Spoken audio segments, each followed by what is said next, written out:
Olá, meu nome é Michele e hoje eu vim explicar a minha avaliação de tecnologia de cartas, a avaliação 1.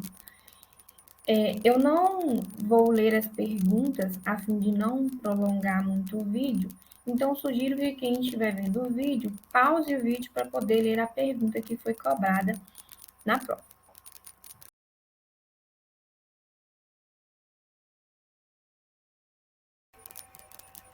Bom, o principal objetivo da insensibilização do animal é deixá-lo inconsciente até o fim da sangria para que evite o seu sofrimento, garantindo também o seu bem-estar.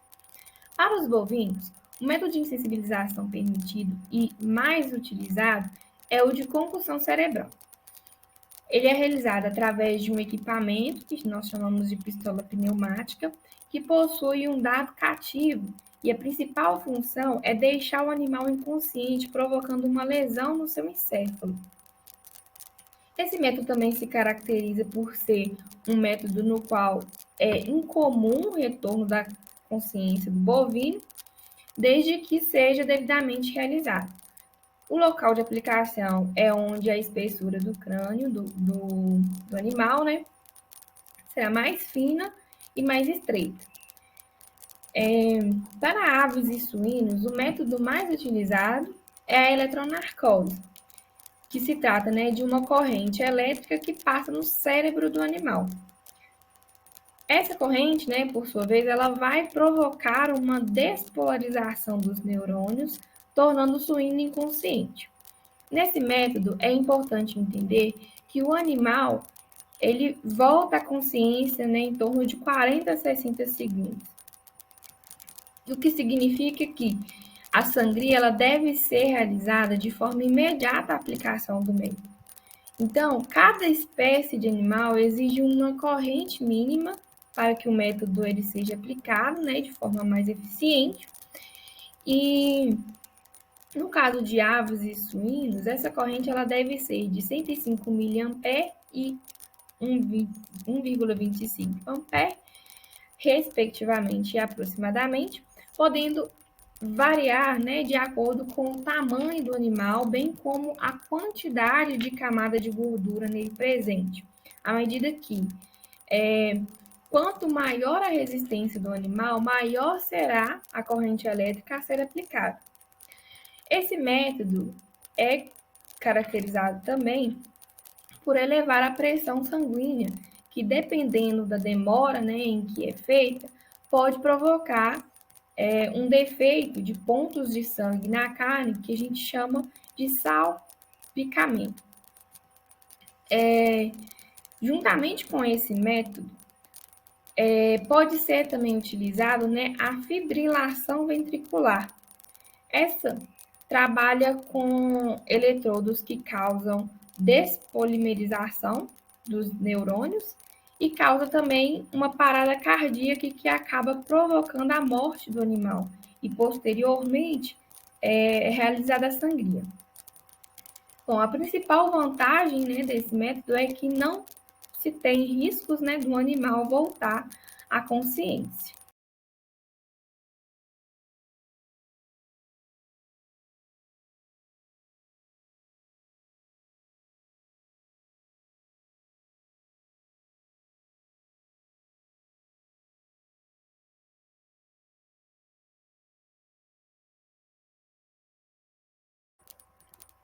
Para a questão número 2, primeiramente, o que eu faria seria um mapeamento do processo para entender como o mesmo é feito na empresa. Depois, tentaria entender o que poderia estar causando esse problema, que muito provavelmente poderia estar relacionado à falta de controle de qualidade durante a etapa de pós-abate dos frangos. A cor esbranquiçada pode ser ocasionada pela escaldagem branda que está ocorrendo de forma inadequada. Quando se deseja uma pigmentação de pele mais amarelada, o escaldamento ele é feito de forma branda, utilizando-se temperaturas ao redor de 52 graus Celsius por um período de 2 minutos e meio. As peles rasgadas podem estar relacionadas, né, com a etapa de depenagem e o problema de aumento de peso após o resfriamento no chiller pode estar relacionado à má execução na etapa, né, de gotejamento, que deve ser realizada após o pré-resfriamento. Após essa etapa, as carcaças elas devem, né, ser penduradas e permanecerem em suspensão de 3 a 4 minutos para que ocorra, né, o escorrimento do excesso de água, né, de forma que as carcaças elas tenham uma absorção de água menor que 8%. Bom, diante disso, eu entraria com um plano de ação a fim de tentar solucionar esses problemas por meio de criação, né, e monitoramento de um BPF ou até mesmo um APPCC para cada etapa do processo, já que esses, né, são documentos fundamentais para evitar erros como esses, né, que sejam cometidos na execução do processo de produção. Assim, o controle da corrente elétrica, a calibragem dos equipamentos ou até mesmo uma preparação e capacitação dos funcionários para garantir a eficiência no processo, atentando-se também aos limites, né, das variáveis que influenciam durante o processo das etapas de produção. Questão número 3, letra A. Quando os animais percorrem o caminho para o abate, é aspergida uma solução contendo água hiperclorada saindo de uma pressão a 1,5 atm. Isso acontece com o objetivo de eliminar as sujidades ou contaminações contidas na superfície do animal. Quando esse está mais próximo ao local de abate, o banho tem a função de proporcionar a vasoconstrição periférica, que é quando diminui a circulação sanguínea na periferia do corpo do animal, e a vasodilatação interna, que é quando se concentra a circulação nos órgãos vitais. Esses dois efeitos são importantes, uma vez que condizem em uma sangria mais eficiente. Questão número 3, letra B. O procedimento de escaldagem serve para facilitar a remoção dos pelos dos suínos e normalmente é feito em uma temperatura de 65 graus Celsius em um período, né, de 2,5 minutos. E nessa etapa é fundamental que se tenha um controle do tempo e temperatura a fim de se evitar contaminantes e sujidades que podem estar na pele do animal. E é importante também a troca constante, né, bem como a higienização da água utilizada no processo, a fim de garantir condições higiênico-sanitárias no preparo das carcaças. Questão número 3, letra C. Para o bem-estar animal, é importante que, ainda no abatedouro, o mesmo venha se descansar um período mínimo de 6 horas, devido ao cansaço provocado pelas etapas anteriores, né, de embarque, transporte e desembarque, que podem vir a provocar o estresse desses animais, bovinos e suínos. Tal procedimento se faz importante devido à recuperação do glicogênio muscular perdido, né, nessas etapas que eu falei, com o objetivo de se obter uma acidificação mais qualitativa na carne, já que essa é muito importante no tempo de prateleira, né, do produto a ser obtido. De acordo com a legislação brasileira, os animais devem permanecer em descanso, jejum e dieta hídrica nos currais de espera dos frigoríficos, né, por um período mínimo de 6 a 24 horas, dependendo do tempo de transporte e do tempo de curral na fazenda. Isso é importante para que ocorra, né, o esvaziamento do trato gastrointestinal, que reduz contaminação da carcaça durante a evisceração na hora do abate. Além disso, a dieta hídrica ela vem facilitar os procedimentos de remoção da pele e vem também a beneficiar a etapa da sangria. Questão 3, letra D. Durante a etapa de pré-resfriamento de aves, em um primeiro momento, eleva-se a temperatura das carcaças por imersão em água entre 10 e 15 graus Celsius. E em seguida, a temperatura é baixada de forma lenta, para se evitar o endurecimento do peito. Em um segundo momento, utiliza-se temperaturas mais baixas, de 0 a 2 graus Celsius, com a finalidade de se atingir uma temperatura entre 4 e 8 graus Celsius dessas carcaças. Questão 3, letra E. O tempo de 12 a 15 minutos entre a insensibilização e a sangria deve ser respeitado a fim de se evitar que o animal retome a consciência e também para evitar o salpicamento, como já dito, anteriormente, que nada mais é que resultados de pontos de sangue na carne ocasionados pela insensibilização do tipo eletronarcose. Nesse sentido, é recomendado que a insensibilização do animal venha a ocorrer nesse curto período de tempo para aliviar a pressão sanguínea do animal e impedir defeitos como esse, além de garantir também o bem-estar animal e uma boa qualidade da carne.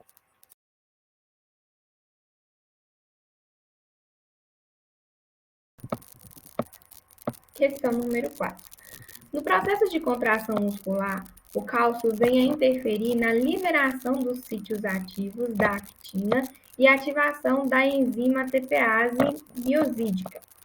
A ATPase é uma enzima que cliva o ATP para liberar energia para a contração muscular e faz parte da própria molécula da miosina, um dos filamentos contráteis, juntamente com a actina, que formam as miofibrilas. Já no relaxamento muscular, o cálcio vem a interferir na ativação da enzima ATPase sarcoplasmática em função da alta concentração de cálcio que ativa a ATPase sarcoplasmática, que atua na bomba de cálcio 2+, que é armazenado no retículo sarcoplasmático novamente, induzindo o estado de relaxamento. Questão número 5. Ao receber estímulo nervoso pelos neurotransmissores acetilcolina, no sarcolema, esse estímulo é interiorizado pelas invaginações. A partir disso, as cisternas terminais do retículo sarcoplasmático armazenam o cálcio e quando os estímulos nervosos chegam neste local, é provocada a liberação do cálcio pelas cisternas terminais.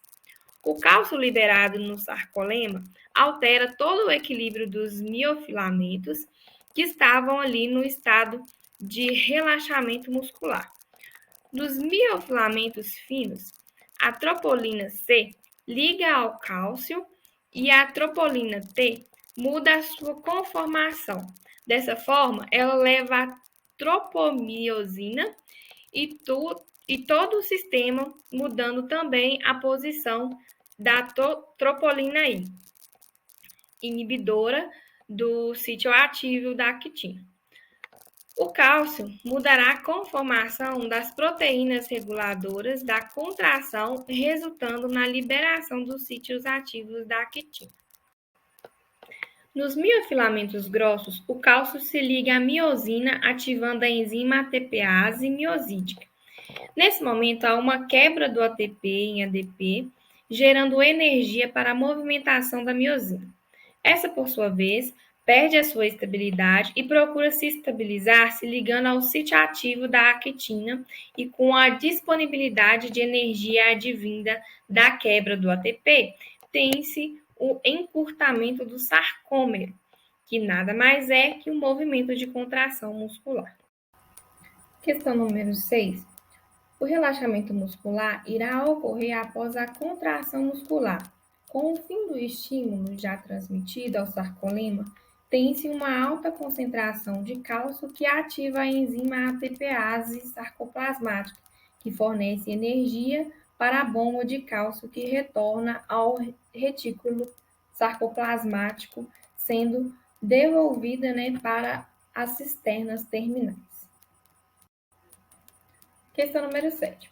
Os suínos são animais extremamente estressáveis e, devido à genética em se obter uma carne mais magra, geram a Síndrome do Estresse Suíno, PSS, que nada mais é que uma alteração na proteína rianodina presente no processo de liberação de cálcio, no momento, né, em que o estímulo nervoso é ativado para a contração e relaxamento muscular.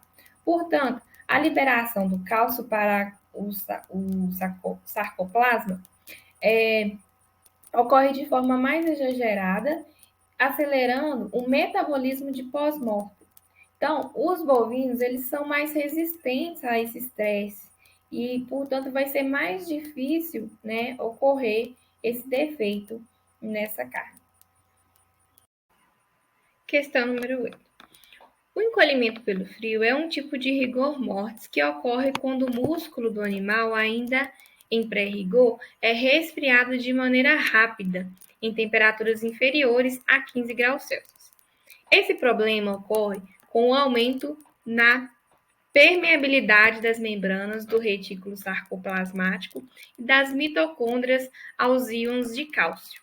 Esses íons são liberados no sarcoplasma, no qual há grandes concentrações de cálcio e grande disponibilidade de ATP em pH muscular maior que 6, favorecendo, então, as condições ótimas para a atividade enzimática da ATPase miosítica. Essa enzima induz uma contração miofibrilar inicial e o músculo vai se contraindo excessivamente, provocando, então, a sobreposição dos miofilamentos, provocando o encolhimento, né, dos músculos. Questão número 9. As curvas de queda de pH pós-mortem são possíveis em carne DFD em pH de 6,2 e 6,8.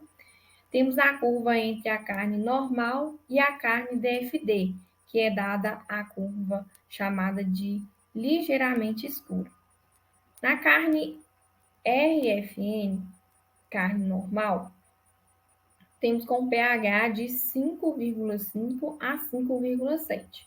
Na carne RR, que é o intermediário entre a carne normal e a carne PSE, e também temos a carne PSE com pH de 5,2 a 5,6 e a carne ácida com pH de 5 a 5,2. As razões para a ocorrência dessas curvas dependem da espécie do animal, pois existem aqueles que possuem mais fibras brancas e outros que possuem mais fibras vermelhas. A fibra branca tem a capacidade menor, né, de armazenar oxigênio quando comparada à fibra vermelha.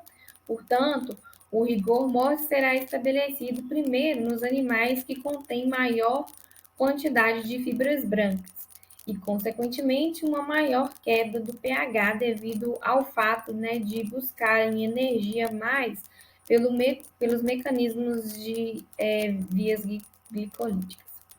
Também dependem do tipo de músculo, que também dependem da quantidade de fibras vermelhas e fibras brancas que os músculos apresentam, e também dependem da condição de pré-abate, que estão interligadas à capacidade do animal resistir ao estresse, né, provocado pelas condições de pré-abate, como, por exemplo, o nível de estresse do animal, que possui uma baixa reserva de glicogênio, atingindo o rigor mortis mais precocemente. Questão número 10. O encolhimento pelo frio é mais provável de acontecer nas curvas do pH pós-mortem entre pH 6,2 a 6,8, que é quando normalmente se tem uma ocorrência de carne DFD. Isso ocorre porque nessa faixa de pH, que é a mais próxima do pH animal quando ele está vivo, é fornecido a disponibilidade do glicogênio muscular, e se existe muito glicogênio disponível, terá consequentemente, mais produção de energia, mais produção de ATP, né, cerca de 6 vezes a mais nessa fase do que a fase do pré-rigor, quando comparada à fase do rigor mortis. E essa faixa de pH também é capaz de permitir a atividade enzimática, especialmente da ATPase miosítica, que induz uma contração inicial, e isso faz com que o músculo se contraia excessivamente, provocando então o encolhimento pelo frio.